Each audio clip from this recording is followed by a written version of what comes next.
Hello and welcome to Ask GCN Anything Christmas Special. And yes, you wanted to ask the GCN presenters some specific questions.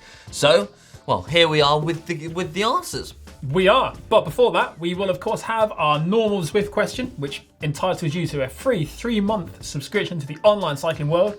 Should you win, just use the hashtag AskGCNTraining for that one. Yes, and for any other cycling related questions, then use the hashtag torqueback. Nice. I reckon we should crack on with some questions, no? I do, but first off, how was your Christmas?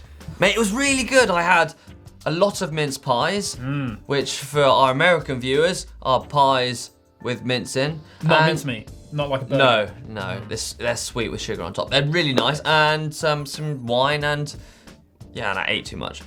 Nice, sounds like the perfect Christmas to me. Yeah, what about you? Yeah, pretty much the same. Kids went wild, dogs went wild. Yeah. Right, let's get on with some questions.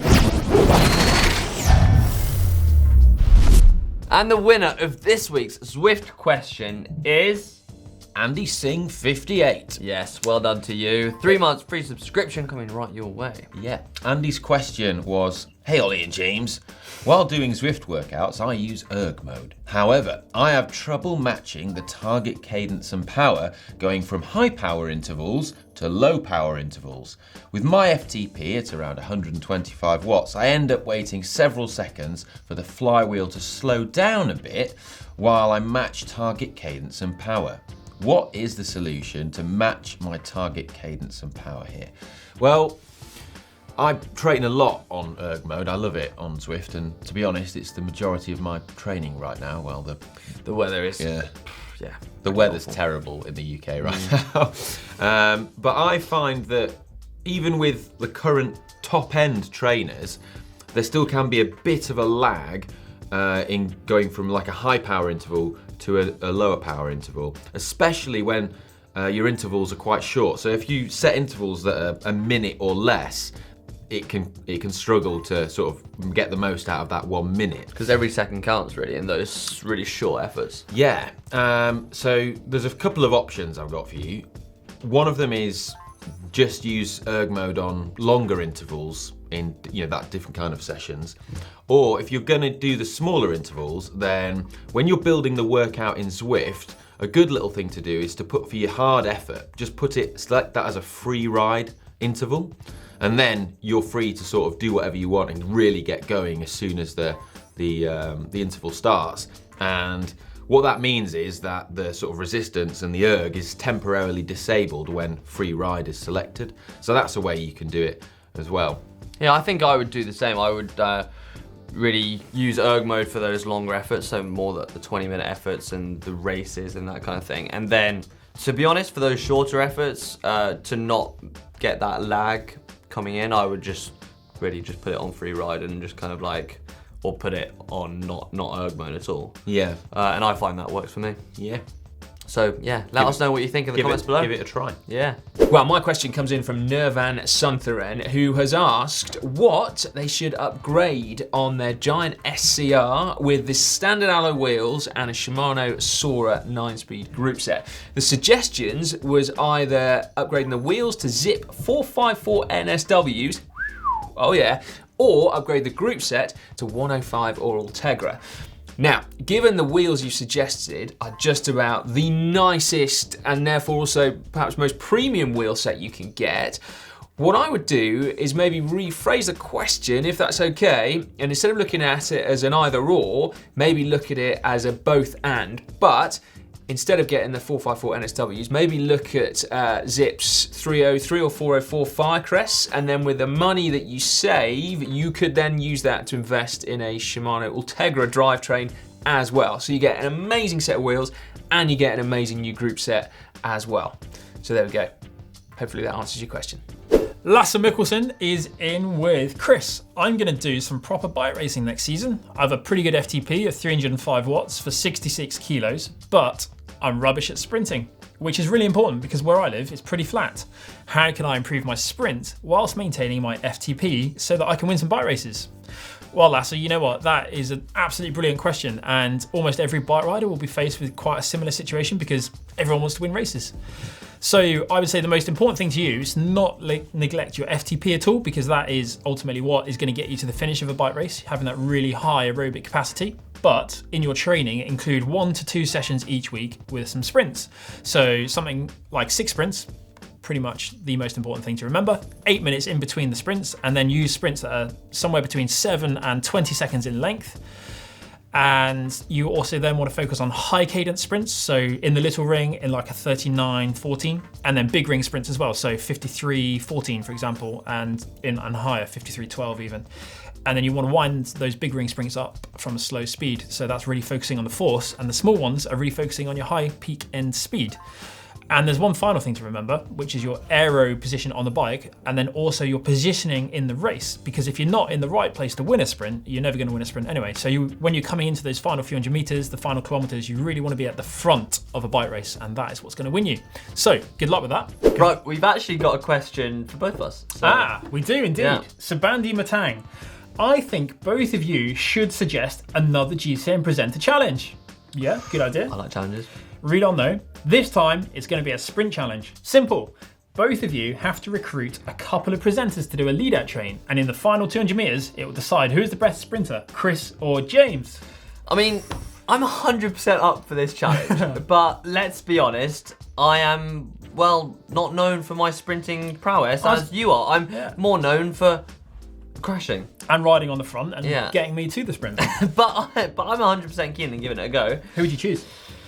I would get Dan on an e-bike. 25 k's an hour? Yeah, to put me up to speed, but then maybe I would get Sai Right, well... to sprint off of. You know what, you can have them all. I'll still beat you. Yeah, you probably would, to be fair. No. Well, Hank was better at climbing. Maybe we have to elongate the sprint so then we can just wear you out. Yeah, 250 meters. Yeah, maybe keep it like 3 kilometers. And then you ain't got a chance. Anyway, we're gonna have to do the challenge. Stay tuned. That is a difficult question to answer, Sam, as I'm sure you can imagine. My answer, though, would be that my favourite beer is Foster's. I'm only joking, of course. I'm going to talk about West Vleteren. I was privileged enough to try some West Vleteren during this year, actually. My wife went over to Belgium, made an appointment with some monks in the Flanders region of Belgium, which is the only way that you can get your hands on some if it's not on the black market, which is illegal, apparently, too. It was one of those things, though, where I wasn't sure whether I'd built it up so much in my mind, and knowing that it was so rare, just assumed it was really, really good beer. It did taste nice, but perhaps not much better in a blind test than some of the others. If I'm in Belgium and I'm looking down a menu of beer, I reckon at the top of my list would be Omer. It's an 8% beer, it's blonde, I love it. Matthias Tang. To Chris, do you do any off-bike strength training or anything else to improve your anaerobic power on the bike? For example, going to the gym and pumping some iron. Matthias, no, I don't. I never do. Like, on occasion I've thought about doing it, but typically I've always been naturally quite strong, which was quite fortunate for me, I think. I never had any injuries, so I never had reason really to go to the gym to do anything extra. Who knows, maybe if I did, I would have been better at cycling. Right, here goes another question for us. We're actually quite popular in this. Well, we did choose the questions. Well, yeah, true. What is the question? Mike Pauly, Onkel Duerter. My question is addressed to Chris and Hank. You both are still listed as riders on the Canyon Iceberg homepage. So, are you still part of the team, or have you completely retired as active racers? If so, why? I mean, you're both still young and pretty. I added that word. And should have a couple of good competitive years in your legs. Plus, from what I see, you did pretty well in your careers. If my questions are too personal, just jump over to another question. Oh, that's really nice that you say that. Do you want to go first? Yeah. Well, we stopped racing in the summer. I stopped racing in June, Hank a month later. And yeah, we are properly retired. If you look around on the internet, you'll see proof of that. And if you look at my diet and my training regime, you'll see even more proof. But is there challenges that you're gonna do that are competitive in a different sort of sense? I really want to do some mountain biking because it's something I haven't really done whilst I was racing. But I raced for 20 years. I started in 1998 and I've got a young family. I was just ready to stop and this was like the perfect fit for a new career. Whilst my legs may have continued, my head didn't really want to. Yeah, and for me, I absolutely love the competitiveness of racing on a bike. Did it for a fantastic 8 years, had some fantastic opportunities and raced some amazing races. But I got to a point in my career where I was looking for other things, and you know where you feel like you're starting to plateau, and the more and more energy you put in, you don't feel like you're going the direction you really would see yourself. So for me, it was a good time to kind of hang out my cycling shoes and in the racing sense, but take on some other challenges. So for example, I'm looking at doing an Ironman, and that's been on my bucket list, and hopefully there's going to be more challenges like the Red Hook Crit that I can still get my competitive, edge out of, but without racing day in, day out. So yeah. Nice. Hope that answers your question. I can't wait to see you do an Ironman. I'll come and cheer you on. I think that 26 miles run is just going to absolutely kill me, but wait and see. We've got a question here from Clifford Ramina, who writes, to Ollie and James, how are you guys doing about your rivalry on your Madones? What does that say? Happy Christmas. It says Happy Christmas. Yeah. Well, to be honest, I think we've agreed to disagree. Mine, red and black one, was, well, just fantastic. But to be honest, I think we're actually going to have a new vote, because I've gone and got myself a new one. I've gone and got myself a baby blue, beautiful Trek Madone, just like my other one. Just I went a little bit smaller so I can get a better position on it. But yeah, another vote, and mine was going to win. Mine's still the best. No, mine's going to win. Yeah, it is. Mine's best. Nice. Yeah, it is. Yeah, it is. Yeah. Yes, it is.